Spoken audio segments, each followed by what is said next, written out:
In this video, I wanted to talk about or discuss about the previous video I made in more detail, since the previous video was more like a trailer of what the Skeptic Fence show looks like to me now. It's pretty sad how these guys went from being progressives to regressing into this right-wing clown show that they are now. But, of course, not all of them. Coctopus Prime seems to have been the only one with integrity. Here's a clip of them before the regression. If you don't know what happened, there's a guy named Freddie Gray in Baltimore. Eventually, after the second, I think it was the second stop, is they had him handcuffed initially, and then they shackled his legs and they put him in on his belly. And they put him in their truck, which failed to do, which failed police protocol. They're not supposed to do that. And what happened was, 40 minutes later, they get to the police station. That basically severed his spine, but we can agree that if you're handcuffed in the back of a van, I mean, on your stomach, it would be a negligent homicide because they should have. A negligent homicide is the highest charge they can get. Is that what I read? Possible is what they should get. Once you arrest a person, once you secure the person, you're responsible for their safety. This is such misinformation here. When you look at the statistics here, okay, it looks like, okay, well, it isn't racism. Okay, well, this is what you get from Fox News and other sources where they're missing the percentage of population on each demographic. That's what they're missing. From my understanding, or at least around the time that he died. It was long before the shit hit the fan. But no, there was no media there. No media goes there and covers that. They want to wait till the city's on fucking fire to do something, and then when all the people want to talk about that, it's like I say, it's typical America. It's the same thing that happens every time we have gun violence in America. Anytime there's a mass shooting, we don't do anything to prevent it happening in the future. We just expect different results. And it's the same thing that you see in the social and economic issues and it's stuff we don't even have to guess about. We know what leads to more violent crime and more unrest and lower societal happiness, lack of education, lack of opportunity, poverty, all these things, we know those, but we don't do shit to fix it. Correct. 100% right, dude. So, it seems that these guys understand pretty well the argument that is being used against them. The argument that crime is like a disease, and there can be preventative measures to stop it. They are using it right here. They are explaining some of the underlying factors of why crime occurs, and they are not using it to excuse the crimes being committed, which is the position they take now. This is really sad, actually. It's like going from understanding something like evolution, being able to describe evolution in somewhat good detail, for them to then go and make strawmans about evolution, about the exact same thing they were describing in good detail.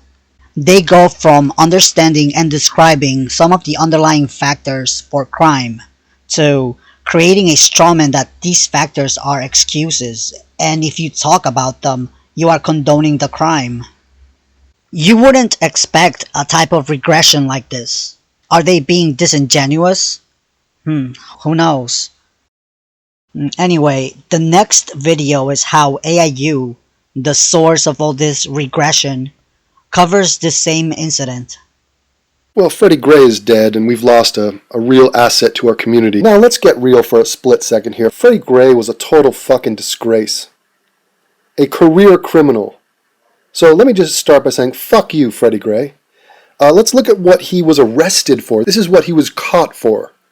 Not what he was doing and getting away with, what he was caught for. Arrested for dealing cocaine, possession of narcotics, illegal gambling, arrested again for possession of narcotics, over 10 grams. Oh, Freddie. Freddie, I'm blaming you for this.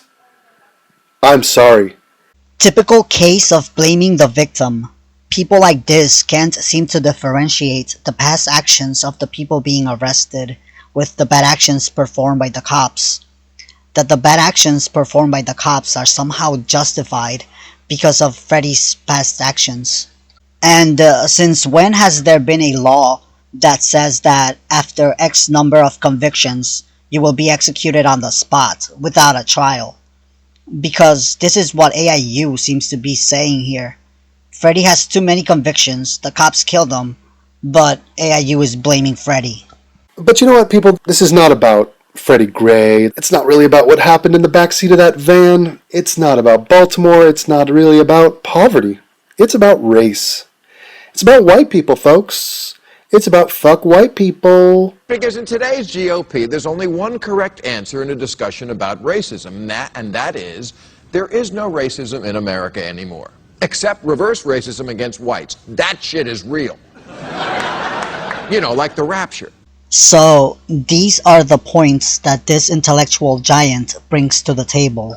Discussing institutionalized racism within law enforcement is white guilt.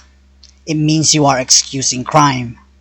You are practicing the soft racism of law expectations against black people, and you are also calling all white people racist. Holy crap. This is an extreme case of denial, defending racism, denying that racism actually exists. Yeah, but he's not racist. But they hate being called racist. But isn't denying racism itself a form of racism? But reverse racism, on the other hand, to AIU, he finds black Israelites on a corner calling white people white devils to be a bigger issue. Oh no, he got called a white devil. How is he going to enjoy his frappuccino now? But black people being profiled, illegally searched, charged with harsher punishments, charged for crimes they didn't commit in some cases, and ruining their lives for having such convictions. This is a non-issue. They should just stop committing crimes. And now that we've seen how this idiot covered that same story, we can move on to the last part, the present time, where the unskeptical fence show have spiraled downward into regressivism for so long, and attempt to cover social issues. This is fucking ridiculous. That people are going to sit here and fucking say that the cop is in the wrongdoing. This is part of the zero tolerance policy. This is something you don't fucking do. Again with this same garbage? There are two issues here. The girl causing trouble in class, and the fucking cop going berserk on that girl. Part of the zero tolerance policy, huh? Does that policy come with an ass whooping by any chance? Is child abuse part of that package? She's the one that provoked it. People are going to forget the events that led up to that. How she was fucking disrespectful to her teacher and to her fucking principal. And people are going to sit there and ignore the facts on this fucking case, the objectivity. They're going to fucking ignore that. And they're going to say, well, the cop, he should have handled it a different way. He tried to grab her leg and then put her arm around her to get her out of the chair. And she fucking punched him. And then the desk goes back and she tried to go for another punch, but she knew she was going backwards, so she grabbed the fucking cop's arm. Okay, let's imagine this example. The girl is not willing to go to the principal's office. She's disrespectful to the teacher and to the principal. Cop comes in and he rapes her. He rapes her in class. There's an outrage. The cop is fired, etc. And the unskeptical fence show will be sitting here saying, she's the one that provoked it. People are going to forget the events that led up to that. How she was fucking disrespectful to her teacher and to her fucking principal. And people are going to sit there and ignore the facts on this fucking case, the objectivity. It is. And people need to realize that, oh, well, she committed no crime. But yes, she did. You need to respect authority and law. The law is that you are disruptive or obnoxious. You can spend up to 90 days in jail for this crime. This is what she did. It's called disturbing the school. That's what it's called. It's called disturbing the school. Yeah, I saw this comment on the video that you posted, Joe, that people were saying that disrupting the class is not a crime. Oh, well, yeah, it is. That's why they were arrested. That's why you've seen this girl walk out of the fucking prison. It's like, it might be allowed in school. You cannot do this in school. Yeah, I mean, okay, first thing. This zero tolerance policy that the unskeptical fence is talking about has nothing to do with the issue here. There are two separate issues. One, the girl causing problems, and two, the cops' aggressive actions that failed police protocol. The unskeptical fence show can't seem to figure out that there are two issues here. No one is arguing that the zero tolerance policy doesn't exist, or if they are, It's just a red herring. The main argument is issue number 2, the cops' aggressive actions that failed police protocol. No one is arguing that this policy should be broken in this case. Second point I want to make is, they have this respect authority title there. Child abuse is not something that should be respected even when it comes from a person with authority. It should be questioned. And this third point, and something I am on the fence about, but would like to make this point regardless, because of how the unskeptical fence talks about hating political correctness. The zero tolerance policy has been described in some instances as being a fascist form of political correctness. There has been various instances of young children being suspended for making hand gestures or using toys or food and imitating guns. In another case, a girl was arrested for drawing on her desk. Other criticisms about the zero tolerance policy is that they are a school to prison pipeline, where they treat behavioral problems as criminal justice issues. And this is the crap that the unskeptical fence show is going with. Don't question the law. Oh, but they're atheists. The only laws that they question are laws that prohibit atheists from holding public office. But that's a no-brainer for them, since it affects them. It's like you have your work already cut out for you.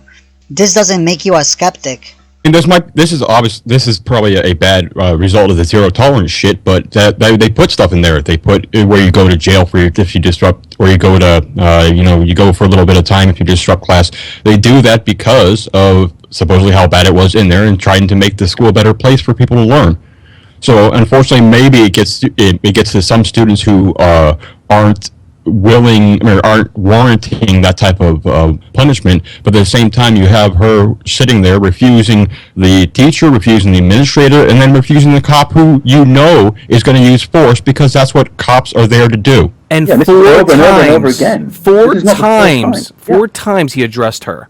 Am I going to have to get you up? Are you going to listen to me? Is this going to? Are you really going to let this happen? You want to get up now?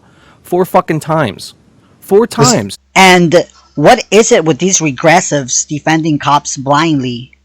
To them, it's never the cops' fault. So much for skepticism. But there is a problem, which is, when did the police become infallible? No matter what they do, they always say it was by the book. Put 6 slugs into an unarmed man from the seat of your car, by the book. Strangle a handcuffed guy to death, by the book. Kill a 12-year-old who had a toy gun, by the book. Maybe they need to get a new book. There's a big difference between this coverage of the Spring Valley High School incident and the coverage they did on Freddie Gray. The unskeptical fence show seems to be acting like children that are easily influenced by the friends that they hang out with.